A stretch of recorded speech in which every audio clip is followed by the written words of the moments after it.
It's difficult to not smile when you see just how happy Ukrainians are, particularly those who live in Kherson, are finally being liberated.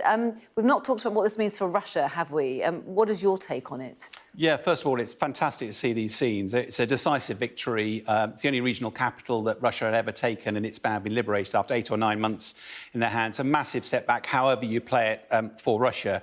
Ukraine's still got to deal with booby traps. There's also reports of lots of rogue Russian forces that were left behind who've got into civilian clothing. They'll create a problem. Likewise, the Kharkovka dam here, we worry it was mined by the Russians. If they did decide to blow that, that could cause a lot of problem for the Ukrainians.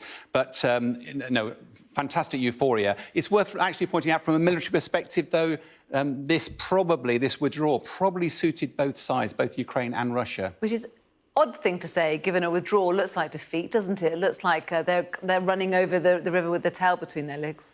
Yeah, but part of this is from a military perspective, you want to focus on your main effort. And it's pretty clear that the Russian strategy, their main effort is up here in the Donbass. They've been throwing lots and lots of forces at the one area of the Donbass that they don't currently own.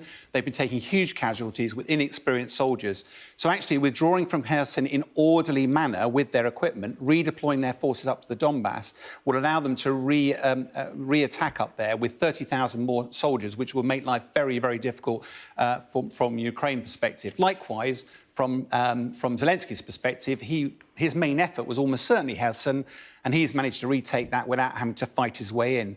It's worth pointing out, though, this is not a rout. If you remember up at Kharkiv, when the Ukrainians pushed the Russian forces back and then chased them down the road, and they took out vast swathes of territory.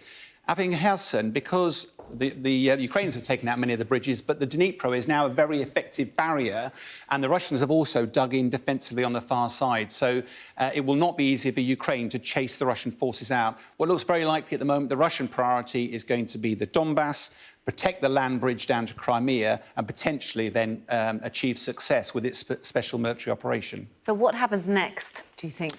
Well, we've got winter arriving, which generally slows things down. Both sides are running short of weapons at the moment, and both sides will be battle-weary. From a Russian perspective, their military is spent at the moment. They're also running short of weapons. They're going to Iran to try and get drones and cruise missiles. He's pretty close to achieving his objectives here, and he's got a bit of an uprising back domestically. So actually, it's almost certain Putin's getting close to the point where he would be prepared to negotiate. From a Ukrainian perspective, though, their tails are up, their morale is high, and as you've heard, they're trying to get rid of all Russian forces from everywhere, including Crimea. Part of the challenge with that, though, is a bit of realism. They're also short of weapons. The West is supplying those weapons, but they can't be bought at a supermarket. They're coming from war stocks, and those war stocks are running low, so there's a limit to how far that can go. And Crimea is an interesting case. Russia, over 200 years ago, spent a lot of blood and treasure to seize Crimea. That has withstood attacks of armies in the Second World War. It's very well fortified, and it will not be easy for Ukraine to take that without a fight. From a military perspective, the military always fight these battles, but it's the political end that ends up resolving them. And every second this goes on, more and more soldiers die. Tens of thousands have gone already. We're not at the end yet, but we're going to see increasing international pressure, particularly from America, for President Zelensky to start at least picking up the phone. OK, watch this space. Sean, for now, thank you very much.